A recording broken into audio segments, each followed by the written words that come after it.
Hello everybody, welcome back to my YouTube channel. Welcome back to my YouTube channel. Oyundi Furiparani Mashapa, Manayana Wamuvenda. And if you're here for the first time, welcome. If you're a returning subscriber, a veteran in this channel, welcome back for yet another exciting episode of Risk, Money and Insurance. And so in the last video, no, not in the last video, but in one of my old videos, someone actually commented that they would just like to know how a young professional's account work. And I was like, well, I haven't really done anything on young professionals accounts, and I thought this would actually be a great video, right, to just tackle your questions and like stuff that I wish I knew before actually getting a young professionals account, and why I got my young professionals account, and also what are some of the benefits, right, and also the costs, because there's nothing for free. There's nothing such as free lunch. So if you haven't subscribed, please hit the subscribe button below. Don't forget to also hit the notification bell so that you get notified whenever I post a new video, which will be every Thursday at 7 p.m. So now let's get into the video, the young professionals account. So it's essentially, as the name suggests, it's a bank account intended for young professionals, and it's mainly for people who are under the age of 30, and you need to be in certain professions, right? So actuarial science, medicine as well. And I was actually shocked that under medicine, a couple of people actually qualify. So not only your doctors, your dentists as well, optometrists, I think they also qualify, and then you've got engineers, and you also have lawyers and accountants. But from ideally it's just aimed at young professionals, so that coming from university, normally you don't have a good credit score. So if you want to buy a car or if you want to buy an apartment, then you will be charged ridiculous interest rates. And on my video where I was discussing how I increased my credit score from like 4 to 600 and something, I mentioned that using the overdraft that was in my young professionals account also just made things easier. It helped me to build my credit score. So in this video, I will just now review my experience so far. Excellent. I love my private banker, and I love the fact that if I need insurance, for example, if I want to now change, my car insurance, if I want to insure my house and home contents, if I want to insure other things, it's very easy. She can connect me to the right people, and like I can ask the right questions, and things are done in a snap. That's what I love about my private banker. And also when I bought my car, the whole thing didn't take long. I remember I told you guys that within a week everything was done. That's also because I just literally told my private banker that, hey, I found a car that I want, and I want you guys to finance my car. And this also just goes back to why I actually opened a young professionals account to begin with, because even though I had a good credit score of around 650 something, when I started just like shopping around to find the right car for me, one of the things that I did, which I've mentioned in a couple of videos, was that I actually applied for funding, because I wanted to check if I can actually get a good fixed interest rate. Because what people don't tell you when you have a young professionals account is that the interest rate, in as much as we say it's good, it's floating interest rate. So we know that there's fixed interest rates, so essentially like it's fixed, it doesn't change. If it's 5%, it's going to be 5% until you pay off that thing. But if it's floating, in a case of young professionals account, which it will mainly be around prime minus 1%, or like prime minus 75 or 0.75, depending of course on how much deposit you're putting down, and also other factors that are taken into consideration. But the good thing is the interest rate that you will receive will be less than prime, which if you go out in the market, really it's rare for you to find interest rates that's below prime, or like quoted as prime minus something. It's normally going to be prime plus something in the market, right? So for me, that was also like a good attraction. And also last year interest rates were really low, and 2020 interest rates were really low, so like borrowing was cheap.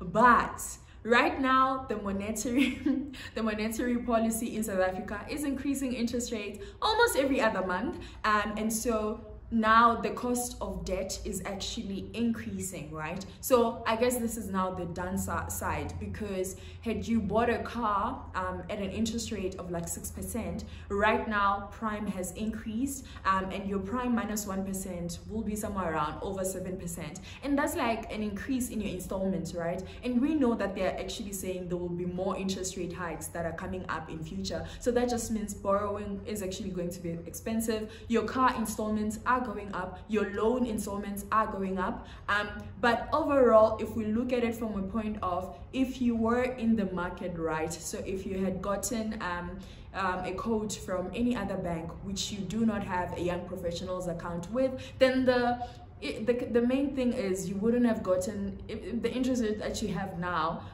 is still lower than what other people are offering in the market. But of course, unless if we go back to 10% prime rate, because it was once 10%, believe me. If prime rate goes back to 10%, then the issue that we'll not have is your interest rate on your car might be somewhere around 9%, which was actually what other banks were offering me, around 9%, 9.5%, which in 2020 and 2021, I felt it was high. And so I decided I will finance my car via my bank, right? And so that's, I guess, the downside of financing via your young professionals accounts bank, because then the interest rate that you receive is floating. Should interest rate remain low, then you benefit, right? But should interest rates increase to a point where they're like up there, then you also suffer. So there's just that uncertainty around your interest rate and your installments as well, because your installments are calculated based on the interest that applies to that particular loan agreement, right? So I feel like that's the downside. And the second thing is, well, the cost, right? Every single month I pay somewhere around 275.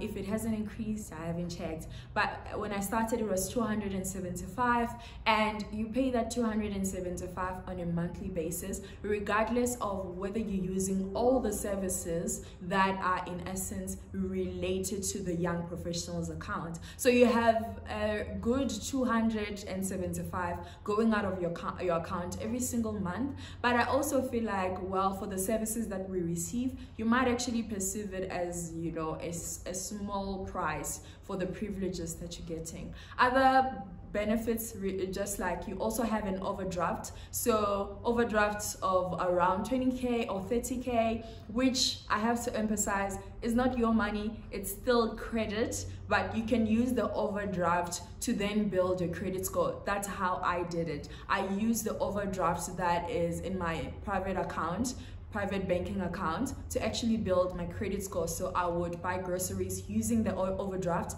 and then transfer the money immediately after. So that's what I did. And also just having that overdraft is a good way in case your emergency savings or something, they're not really easily accessible. So you can use the overdraft to sort of pay for whatever emergency expense, and then once you have access to your emergency funds, then you can like replace whatever money is outstanding. Or if there's something that you need to pay off and you still need to wait for your investments, for you to disinvest your money, then that time when you're waiting, you can just use your overdraft and then repay. The main thing is repay that overdraft. That's the main goal. And also other benefits, okay, yeah, you do get access to like a private lounge by the airport. You get rewards as well. I'm just like building up my rewards. I don't want to use them yet. I'll probably take them out as cash. And what I also love is the interest rate that you receive.